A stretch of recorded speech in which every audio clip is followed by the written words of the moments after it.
ہم نہایت امن و شانتی کے ساتھ بہت پیسفلی اپنا مذہب پھیلاتے رہے.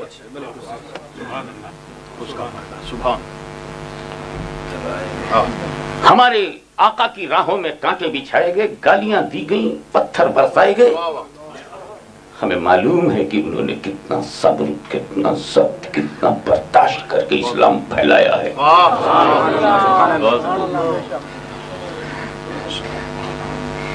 یہ ہے اسلام پھیلانے کا طریقہ. کوئی گالی دے سن لو، پتھر برسائے سن لو، زخم دے لے لو. He is giving you wounds, accept it. To spread the Islam. To spread of Islam. گالی سنیں گے ہم جواب نہیں دیں گے. تم پتھر مارو گے، ہم شبنم چھڑکیں گے. تم راہ میں کانٹے بچھاؤ گے، ہم دعائیں دیں گے تاکہ تم کو ہدایت ہو. یہ ہے اسلام پھیلانے کا طریقہ. لیکن ایک کلمہ پڑھنے والے نے جب صدیق اکبر کے زمانے میں زکات دینے سے انکار کیا تو صدیق اکبر نے تلوار نکالی، دعا کا دروازہ نہیں کھولا، انتقام لیا، عدل فرمایا، بدلہ لیا اور کہا سنو، جب اسلام پھیلایا جاتا ہے تو زخموں کے بدلے میں دعائیں دی جاتی ہیں، مگر جب اسلام کو برباد کرنے کی کوئی کوشش کرتا ہے تو اسے تلوار سے اسے نپٹا جاتا ہے. اس لیے کہ اسلام پھیلانے کا طریقہ اور ہے، اسلام بچانے کا طریقہ اور ہے. پھیلانے میں کریکٹر چاہیے، پھیلانے میں سیرت چاہیے اور بچانے میں ہمت چاہیے. بچانے کے لیے صداقت چاہیے، بچانے کے لیے جرأت چاہیے اور جذبہ قبول شہادت چاہیے. بچانا ہوگا. اسی لیے دیکھو نا، اس بار غنی کی عظمتوں سے کھیلنے والے لوگ بلوائی کی صورت میں جب آئے تو کیا پریشانی ہوئی آپ کو؟ سب عثمان ذو النورین اپنے اوپر جھیل گئے.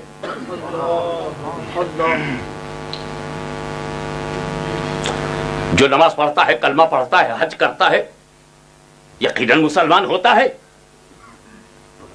ایسے روپ میں جب یزید آیا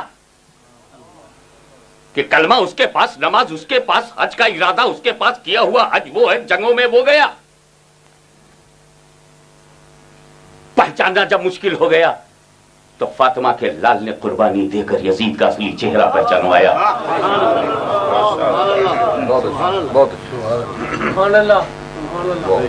تخت شاہی پر بیٹھ کر جب مامون غرور کا شکار ہوا تو امام احمد بن حنبل نے اس سے پنجہ لیا اور اس کی اصلیت کو بے نقاب کیا. تم تو ایشیا سے آئے ہو، متحدہ ہندوستان کو جانتے ہو. جب اس بار اکبر جیسا اکبر حکمراں تھا اور دین الہی کے پردے میں اسلام کو کمزور کرنا چاہتا تھا تو امام ربانی مجدد الفسانی شیخ احمد سرہندی نے اسے بے نقاب کیا. فتنوں، پرابلمز، ٹینشن، تم یہ مت سمجھنا کہ تم اکیلے پیدا ہوتے ہو.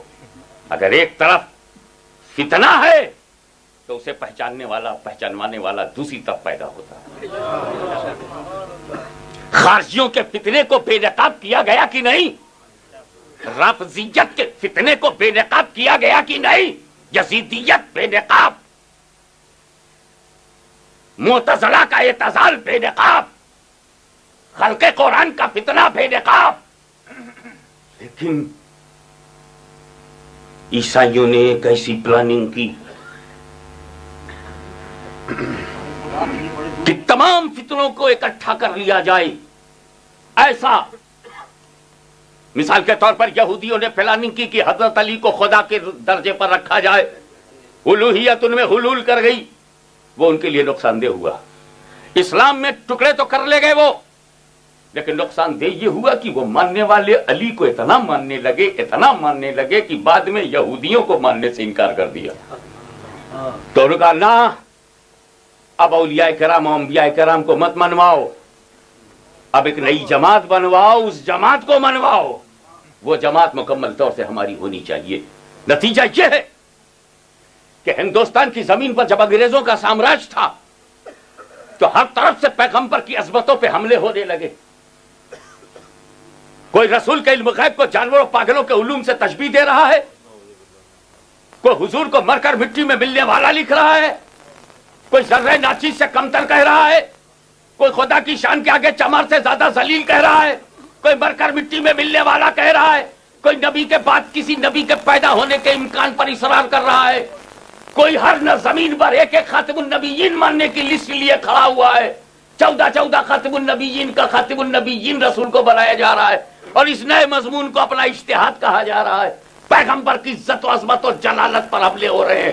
اس وقت سنی مسلمان چاہے لاہور کا رہا ہو یا ملتان کا رہا ہو، میرپور کا رہا ہو یا دلی کا رہا ہو، یو پی کا ہو یا بہار کا ہو، بنگال کا ہو یا گجرات کا ہو، پورا ایشیا کا مسلمان تڑپ گیا، مولا ایک فتنے کے لیے تو حسین آئے تھے، ہم نے یزید کو پہچان لیا، امام احمد بن حنبل سے بابل کو پہچان لیا، مجدد الفسانی سے اکبر کو پہچان لیا، مگر یہ اتنے فتنے آ چکے ہیں، بے شمار کتابیں آ چکی ہیں، مولا اب ہمارے عقیدے کے بچانے کے لیے تو نے کیا کیا؟ تو رحمت الہی جوش میں آئی، کہا گھبراؤ نہ، میں ان بدعقیدوں سے بچانے کے لیے تجھے احمد رضا دے رہا ہوں، تجھے احمد رضا دے رہا ہوں۔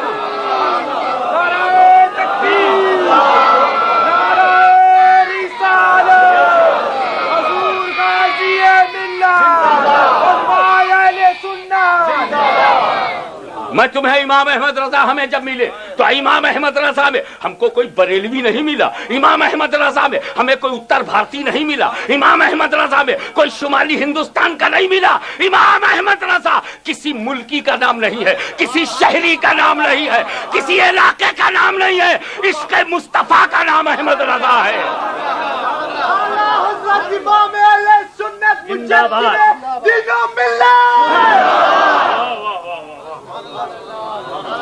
ہم نے دیکھا ہے امام حسین کو دل میں بٹھا لو، خدا کی قسم یزید داخل نہیں ہو سکتا، ممکن ہی نہیں ہے کہ صدیق اکبر دل میں ہو اور ممکن زکات گھس جائے، یہ ہو ہی نہیں سکتا کہ عثمان غنی دل میں ہو اور بلوائی گھس جائے، یہ ہو ہی نہیں سکتا کہ حسین ابن علی دل میں ہو اور یزیدی آ جائے، یہ کبھی نہیں ہو سکتا، امام احمد بن حنبل دل میں ہو اور مامونی آ جائے، یہ کبھی نہیں ہو سکتا کہ مجدد الفسانی دل میں ہو اور اکبر آ جائے، تو یہ بھی کبھی نہیں ہو سکتا کہ امام احمد رضا دل میں ہو دیوبندی آ جائے، امام احمد رضا دل میں ہو اور وہابی آ جائے۔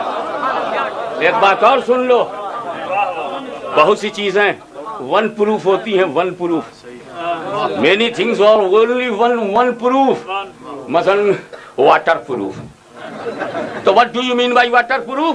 Only water will not enter, that is water proof۔ ایک ہوتا بریک پروف، گرے گا ٹوٹے گا نہیں، تو اگر اس پر جھٹکا لگ گیا تو ٹوٹے گا نہیں، تو ٹوٹا۔ امام احمد رضا آل پروف،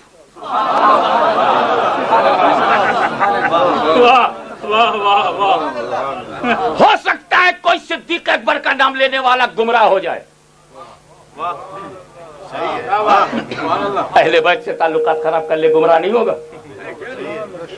ہو سکتا ہے مولا علی کا نام لینے والا گمراہ ہو جائے، خوب مانے مولا علی کو اور گمراہ بھی ہے۔ کیا کہتے ہو رافضیوں کے بارے میں، جن کے بارے میں اعلیٰ حضرت عظیم البرکت امام احمد رضا نے فرمایا کہ روافض علی العموم کفار و مرتد ہے۔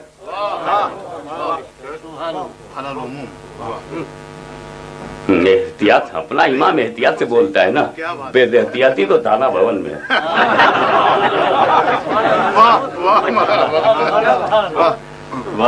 تو علی کا ماننے والا ضروری نہیں کہ بدعقیدگی سے بچ جائے۔ میں مقابلہ نہیں کر رہا ہوں، مقابلہ وہ کیا کرے جو مقابلے میں ہی نہ ہو۔